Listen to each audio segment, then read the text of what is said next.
হাই শিক্ষাৰ্থী বন্ধুসকল, আশা কৰিছোঁ তোমালোক সকলোৱে ভালে আছা। যোৱা ভিডিঅ'টোত মই তোমালোকক MS পেইণ্টৰ বিষয়ে শিকাইছিলোঁ। আশা কৰিছোঁ তাৰ পৰা কিছু হ'লেও শিকিব পাৰিছা। আজিৰ এই ভিডিঅ'টোত মই তোমালোকক MS ৱৰ্ডৰ বিষয়ে শিকাম। ব'লা তেতিয়াহ'লে ভিডিঅ'টো আৰম্ভ কৰোঁ।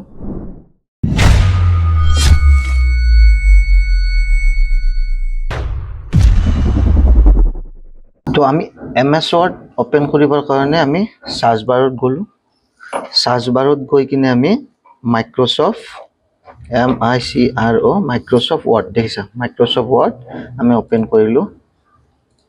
বা যদি তেনেকৈ নোযোৱা তোমালোকে তেনেকৈ নাযায়ও, ইয়াত যদি ৰাইট ক্লিক কৰি নিউত গৈ মাইক্ৰ'ছফ্ট ৱৰ্ড ইয়াতেও তোমালোকে এটা শ্বৰ্টকাট কৰি তাত ৰিনেম কৰি তোমালোকে ইয়াৰ পৰাও কাম কৰিব পাৰা। যেনেকৈ মই কাম কৰিম, ৰিনেম কৰি লওঁ। ৰিনেম কৰি ইয়াতে টিউটৰিয়েল 1 বুলি দি দিওঁ। এইটো ফাইলতে মই তোমালোকক আজিৰ কামখিনি দেখুৱাম। এণ্টাৰ কৰি দিলা, খুলি গ'ল এইটো। এতিয়া চোৱা, ফাৰ্ষ্ট থিং হ'ল, যেতিয়া তোমালোকে MS ৱৰ্ডৰ যিকোনো পেজ এটা খুলি কাম আৰম্ভ কৰিবা, প্ৰথম তোমালোকে এটা কাম কৰিব লাগিব, ইয়াৰ পেজ ছেটআপ। পেজ ছেটআপ মানে যিকোনো কাম যেতিয়া কৰিবা, যিকোনো ছফ্টৱেৰতে হওক, তেতিয়াতো তোমালোকক আউটপুট এটা লাগিব। আউটপুট মানে ধৰা প্ৰিণ্টটো দিব লাগিব। এতিয়া প্ৰিণ্ট দিলে তোমালোকে আগতে সাইজটো ঠিক কৰি ল'ব লাগিব। কাৰণ কিয়, যদি পিছত তোমালোকে কৰিম বুলি ভাবা, প্ৰিণ্টাৰ ছেটআপৰ লগত যদি তোমাৰ কৰা কামখিনি ছেটআপ নিমিলে, তেতিয়া প্ৰিণ্টিঙত আধা ওলাব, আধা নোলাব, বা বিভিন্ন অসুবিধা আহিব পাৰে। তো তাৰ কাৰণে আমি যাম পেজ লেআউটত। এইটো হ'ল পেজ লেআউট। চোৱা, এই পেজ লেআউটত আমি ক্লিক কৰিলোঁ। ক্লিক কৰি আমাক লাগিলে সাইজ ধৰা বিভিন্ন ধৰণৰ সাইজ থাকে। দেখিছা ইয়াতে letter, legal, A4, executive, A3 বহুত থাকে। কিন্তু মই ইমানলৈ এতিয়া নাযাওঁ। এতিয়া আমাৰ যিখিনি প্ৰেক্টিকেল ফিল্ডৰ কাম জেনেৰেলি, তো তাৰে ধৰা অলমষ্ট 60 পৰা 70% কাম আমাৰ A4 সাইজত হয়। মই A4 সাইজে কৰি দিলোঁ। A4 সাইজত কিয় কোনবিলাক মই এইটো কৈ দিওঁ তোমাক। A4 সাইজৰ হ'ল যেনেকুৱা আমাৰ নৰ্মেলি জেৰক্স পেপাৰ যিবিলাক, আইডিয়াৰ কাৰণে মই কৈ দিছোঁ। সেই জেৰক্স পেপাৰটো আমাৰ A4 সাইজৰ। আৰু যদি কেতিয়াবা তোমালোকে আইৰণ স্কেল এটা লৈ তাতো যদি চোৱা, আইডিয়া এটা লগাব পাৰিবা। 8x11 পেজটোৰ সাইজ থাকে। গতিকে তোমালোকে A4 সাইজৰ পেজটো তেনেকুৱা আকৌ আইডিয়া লগাই ল'ব পাৰা। তো মই এইকাৰণে A4 সাইজ তোমাক দেখাইছোঁ, বা পেজৰ সাইজটো প্ৰথমে আৰম্ভণিতে লৈ লৈছোঁ। কাৰণ কিয়, মই শেষলৈকে দেখাই যাম, য'ত লাষ্ট টাইমত তোমালোকক প্ৰিণ্টিঙৰ ছেটআপটো মই দেখাই দিম। তাতে এই A4 সাইজটো শেষৰ পিনেও লাগিব তোমালোকক, যে তোমালোকে কৰা কামখিনি প্ৰিণ্টিঙৰ সময়ত কোনটো সাইজত প্ৰিণ্ট দিবা। সেইকাৰণে মই সাইজটো প্ৰথমে দেখাই দিছোঁ। আৰু এইটো ভেৰি ইম্পৰ্টেণ্ট বস্তু। এতিয়া পেজটো খুলি গ'ল, সাইজটো আমি লৈ ল'লোঁ, A4 সাইজ লৈ ল'লোঁ। ইয়াতে এই যে ওপৰত মাৰ্জিনটো দেখিছা ব্লেক কালাৰৰ, দেখিছা ইয়াতে এটা যেতিয়া ওচৰত নিবা, ইয়াতে এটা শ্বেপ লৈছে যে এইটো এই ব্লেক কালাৰৰ পৰ্চনটো, এইটো হ'ল আমাৰ মাৰ্জিন মানে এই এৰিয়াটোত তোমালোকে একো টাইপ কৰিব নোৱাৰা, ইয়াৰ পিছতহে কৰিব পাৰিবা। ছাপ'জ ইয়াতে ব্লিং হৈ আছে এতিয়া কাৰ্চৰটো, ইয়াৰ পৰা যদি মই এই শ্বেপটো যেতিয়া ল'ব, এইখিনিলৈ আনো, দেখিছা আমি ইয়াৰ পৰা টাইপ কৰিব পাৰিম। মানে এই মাৰ্জিনটো যলৈকে থাকে তাৰ পিছতহে তোমালোকে টাইপ কৰিব পাৰিবা, ইয়াত নোৱাৰা। তো এইটোক কয় মাৰ্জিন। তেনেকুৱা লেফ্ট ছাইডত আছে, ৰাইট ছাইডত আছে, এইটো টপত আছে, এইটো একে টপত আছে, এইটো বটমত আছে। তো আমি এইখিনিৰ ভিতৰতহে কাম কৰিব পাৰিম। অ'কে, তো এতিয়া বাকী যিখিনি অপশ্যন আছে, হোম মেনুত গ'লোঁ আমি। হোম মেনুত গৈ যেনেকুৱা ধৰা ফন্ট সাইজ কেনেকৈ ডাঙৰ কৰিব পাৰি, বোল্ড, ইটালিক, আণ্ডাৰলাইন, এইখিনিৰ কাৰণে, বা বুলেট কেনেকৈ দিব পাৰি, এইখিনিৰ কাৰণে মই তোমালোকক এটা ইয়াতে পেৰাগ্ৰাফ আনি দেখাম। আৰু তাৰপিছত গোটেইখিনি বুজি পাই যাবা তোমালোকে কেনেকৈ কৰোঁ। ঠিক আছে, মই পেৰাগ্ৰাফ এটা আনি লওঁ। তোমালোকে ভালকৈ বুজি পোৱাৰ কাৰণে হোম অপশ্যনত যিখিনি আছে, বা ইয়াৰ ভিতৰত হেডাৰ ফুটাৰ কেনেকৈ দিব পাৰি, বুলেটছ এণ্ড নাম্বাৰিং কেনেকৈ কৰিব পাৰি, এই গোটেই বস্তুখিনি মই জনোৱাৰ কাৰণে এটা পেৰাগ্ৰাফ তোমালোকক দেখাবৰ কাৰণে মই ইয়াতে আনি ল'ম হা ইয়াতে মই তোমালোকক দেখাবলৈ অলৰেডি মই থৈয়ে দিছোঁ পেৰাগ্ৰাফ এটা মই পেৰাগ্ৰাফটো লৈ লওঁ পেৰাগ্ৰাফটো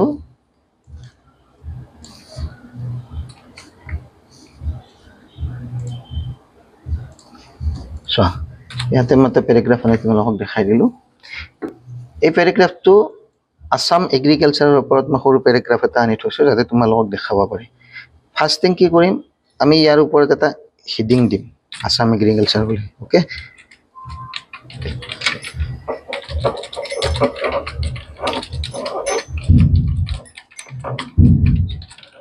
তো আমি এতিয়া চেণ্টাৰ কৰি দিওঁ চেণ্টাৰ কৰি দিলোঁ বোল্ড হৈ গ'ল আৰু ইয়াক যদি তুমি কালাৰ কৰিব বিচাৰা বোলে হেডিং হিচাপে মই ইয়াক বেলেগ কালাৰত ৰাখোঁ এগ্ৰিকালচাৰ আমি গ্ৰীণ কালাৰটোৱে লৈ লওঁ আমি গ্ৰীণ কৰি দিলোঁ ইয়াক ওকে নেক্সট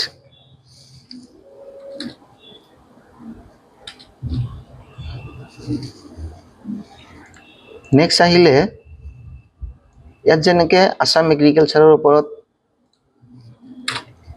এটা পেৰাগ্ৰাফ দিয়া আছে ধৰি লোৱা এই পেৰাগ্ৰাফটো আসাম এগ্ৰিকালচাৰৰ ওপৰত যিকোনো এখন ফটো আনিম এগ্ৰিকালচাৰ ৰিলেটেড তাৰপিছত আসাম এগ্ৰিকালচাৰৰ ওপৰত দিছে যিহেতু মই আসামৰ ৰিলেটেড এটা ফটো লৈ লৈছোঁ কণ্ট্ৰল C আৰু এইখিনি জেগাত লাগে এইটো কণ্ট্ৰল V দেখিছা কণ্ট্ৰল V কৰিলা কিন্তু ফাইলটোতো বহুত ডাঙৰ হৈ গ'ল আৰু লাগে ছাপ'জ আমাক এইখিনি জেগাত লাগে আৰু মেটাৰটো আমাৰ এইটো চাইড আহিব মই দেখাই দিওঁ দেখাই দিলে গম পাবা এইটো এতিয়া তুমি টানিলেও নাযায় এই য'ত ইয়াত যদি এণ্টাৰ কৰা তেতিয়াহে যাব এণ্টাৰ কৰিলা তেতিয়াহে যাব কিন্তু আমাক লাগে এইখিনিত এতিয়া ফটোটো আনিম কেনেকৈ তো ইয়াতে ডবল ক্লিক কৰিবা ডবল ক্লিক কৰাৰ লগে লগে ইয়াতে এটা আহিব ৱাৰ্প টেক্সট বুলি দেখিছা এইটো ৱাৰ্প টেক্সট ইয়াত গ'লা ইয়াত গৈ এইটো তুমি ইন ফ্ৰণ্ট অফ টেক্সট কৰি দিয়া okay in front of text কৰিলা এতিয়া তুমি মুভ কৰিব পাৰিবা য'ত মন যায়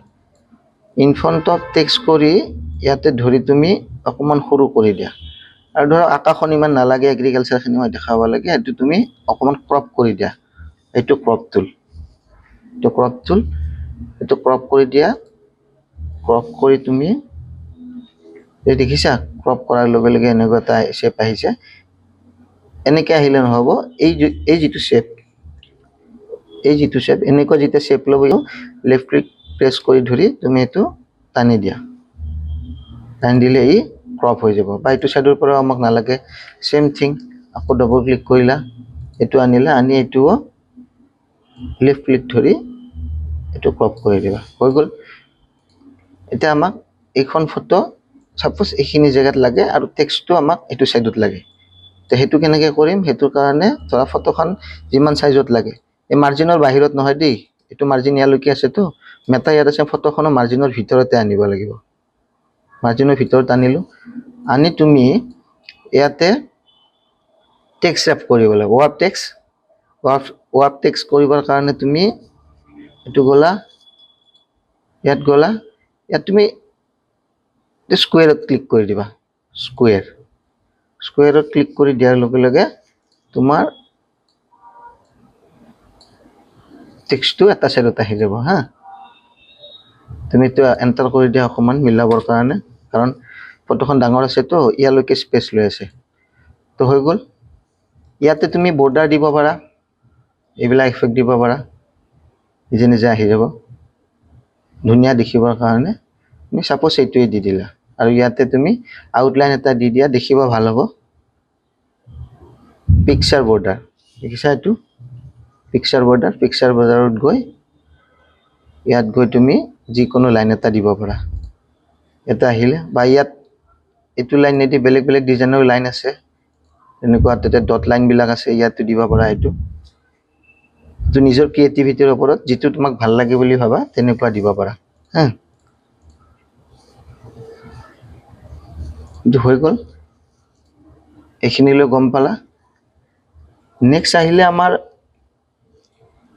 বুলেট ছাপ'জ আমি ইয়াতে এতিয়া বুলেট দিম বুলেট দিলে ধৰা আমি ইয়াৰ এই প্ৰত্যেকটা পইণ্টত আমি বুলেট ইউজ কৰিম ধৰা ইয়াতে আমি ৰাইচৰ আগত আমি বুলেট দিম এতিয়া কি কৰিব লাগিব ইয়াতে ধৰা ক্লিক কৰিলা ৰাইচৰ আগত গৈ কিনে ইয়াত গ'লা, ইয়াত গৈ চাপ'জ এইটো বুলেট আমি ইউজ কৰিম, এইটো বুলেট ইউজ কৰিলোঁ। এতিয়া টিটোতো কৰিম, টিটোতো কৰিবলৈ এনেকৈ তুমি আকৌ তাত গ'লা, আকৌ ইয়াত দিলা, বা এনেকৈও যাব পাৰা, বা সি অট'মেটিকো লৈ লয়। কেনেকৈ লৈ ল'ব সি? এতিয়া ধৰা এইটো বুলেট আমাৰ, এইটো বুলেট পইণ্টৰ এণ্ডিং ক'ত? আমাৰ ৰাইচ, আমাৰ ৰাইচত এণ্ডিং হৈছে। তাৰে আগত কাৰ্চৰটো ৰাখা, তুমি কাৰ্চৰটো ৰাখি ডিলিট স্পেচ, ডিলিট মাৰা, ডিলিট কীবৰ্ডত দেখিবা ডিলিট মাৰিলা, ডিলিট মাৰাৰ লগে লগে টিটো আহি গ'ল ইয়াৰ অপশ্যনটো, তাৰপিছত এণ্টাৰ মাৰা তুমি, সেইটো লৈ ল'বহি হা। এটা এটাকৈ কৰিব পাৰা, এটা এটাকৈ কৰাতকৈ তুমি তেনেকৈ কৰিব পাৰা। এতিয়া এইটোতো গম পালা, এইটো ডিলিট মাৰিলা, এণ্টাৰ, এইখিনি আহিলে আকৌ ডিলিট মাৰিলা, এণ্টাৰ, এইটোৰো ডিলিট মাৰিলা, এণ্টাৰ, এইখিনি বুলেট হৈ গ'ল। এইটো এণ্টাৰ কৰিলা, বুলেট লৈ ল'লা। এতিয়া ইয়াৰ পৰা ওলাই আহিবলৈ কি কৰিব লাগিব? তোমালোকে এবাৰ এণ্টাৰ মাৰিলা, মাৰি বেক স্পেচ মাৰি দিবা দুবাৰ। ইয়াৰ এণ্টাৰ মাৰিলে সি তাৰ পৰা নলয় আৰু এইখিনি মিলাবলৈ তুমি বা ইয়াৰ পৰা ইয়াত আগত প্ৰেছ কৰি তুমি বেক স্পেচ মাৰি দিবা। মুঠতে বুলেটৰ পৰা ওলাই আহিবলৈ লাগিলে তুমি এবাৰ এণ্টাৰ মাৰিবা, সেই বুলেট লৈ ল'ব, তাৰপিছত বেক স্পেচ মাৰিবা আৰু এবাৰ মাৰিবা, তাৰপিছত তাৰ সি বুলেট নলয় আৰু তলত যিটো পেৰা আছে সেইটো পেৰা তাৰলৈকে নিবৰ কাৰণে তুমি এবাৰ বাছ বেক স্পেচ মাৰিবা, সি তাৰ আগৰ জেগাত গুচি যাব।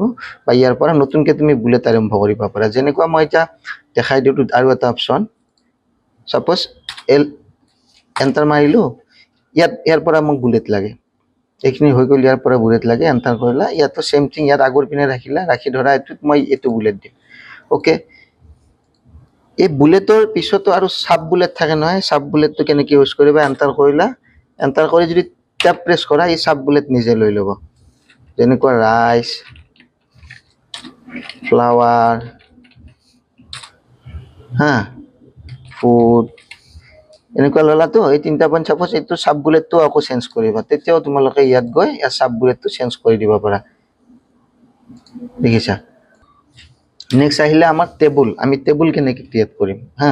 টেবুল ইনচাৰ্ট কৰিবলৈ তোমালোকে যাব লাগিব ইনচাৰ্টত হা, এইটো ইনচাৰ্টত গৈ ইনচাৰ্ট টেবুল, ইয়াত দেখিবা তুমি ক্লিক কৰিলা, ক্লিক কৰি এই যিটো পথালিকে আছে এইটোক কৈ ৰ, আৰু এইটো যিটো দীঘলে থাকে এইটোক কয় কলম। মই বুজাই দিছোঁ, ডাঙৰ কৰিলা। এই যিটো পোৰ্চন আছে এই পোৰ্চনটোক এনেকৈ দীঘলে এইটোক কয় কলম বুলি কয়, আৰু যিটো এইটো পথালিকে আছে এইটোক ৰ বুলি কয় হা। তো আমি এইটো ডিলিট কৰি দিওঁ, নতুনকৈ আনি দেখাই দিওঁ তোমালোকক। ৰ আৰু কলমটো মই দেখাই দিলোঁ। এইটো আমাক টেবুল এখন লাগে, ইনচাৰ্ট কৰিলোঁ, ইনচাৰ্ট কৰি তোমাক ৰ কিমান লাগে, কলম কিমান লাগে ইয়াতে চাই দিলে হ'ল। ছাপ'জ আমাক 4টা ৰ লাগে আৰু 4টা কলম লাগে হা। ইয়াৰে যেনেকৈ তুমি ইয়াতে তুমি যিকোনো লিখিলা, নেম লিখিলা, পাৰ্টিকুলাৰ লিখিলা, প্ৰাইজ লিখিলা আৰু টোটেল লিখিলা। ছাপ'জ এইটো ৰত আহিবৰ কাৰণে তোমালোকে টেপ প্ৰেছ কৰিবা, টেপ কৰিলে তুমি এইটোৰ পৰা এইটোত যাব পাৰিবা, নেক্সট এইটোত যাব পাৰিবা, নেক্সট এইটোত। আৰু যদি তুমি তলৰ এইটোত ৰত আহিব লাগে তেতিয়া ডাউন এৰো মাৰিব পাৰা, ডাউন এৰো মাৰিলে আহি যাব। আৰু ছাপ'জ ইয়াৰ পিছত তোমালোকক আৰু এটা ৰ লাগে, আৰু এটা ৰ লাগিলে তোমালোকে টেপ প্ৰেছ কৰিব পাৰা, এইটো লাগে টেপ প্ৰেছ কৰিব পাৰা, টেপ প্ৰেছ কৰিলে ই আহি থাকিব। আৰু ছাপ'জ তোমালোকক এইখিনিত আৰু এটা কলম লাগে, তেতিয়াহ'লে ইয়াতে এই যেতিয়া শ্বেপটো ল'ব, এই শ্বেপটো লোৱাৰ লগে লগে এই শ্বেপটো ল'ব, এই শ্বেপটো লোৱাৰ লগে লগে ৰাইট ক্লিক কৰিবা, ৰাইট ক্লিক কৰি কিনে তোমালোকে ইনচাৰ্ট কি লাগে? কলম। ৰাইট চাইডে লাগে নে লেফ্ট চাইডে লাগে? এতিয়া ছাপ'জ মোক ৰাইট চাইডে লাগে, ৰাইট চাইডে দিলা, এটা কলম ক্ৰিয়েট হৈ যাব। চেম থিং ৰৰ ক্ষেত্ৰতো, ছাপ'জ ইয়াৰ তলত আৰু এটা ৰ লাগে তোমালোকক, ৰ লাগিলে ইয়াতে চেম চিলেক্ট কৰিলা, ৰাইট ক্লিক কৰিলা, ইনচাৰ্ট ৰ, তলত নে ওপৰত, এবভ নে বিল', এবভ কৰি দিলা, ইয়াতে এটা ৰ আহি যাব হা।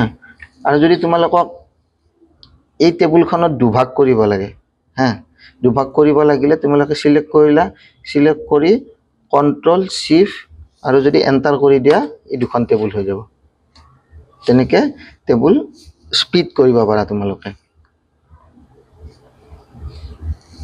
ওকে টেবুলৰ কথাটো গম পালা এতিয়া আহিলো আমি নেক্সট হেডাৰ এণ্ড ফুটাৰ কি বস্তু এতিয়া সাপোজ এনেকুৱা তোমালোকে 10টা পেজ বনাবা হা মই দেখাই দিও তোমালোকক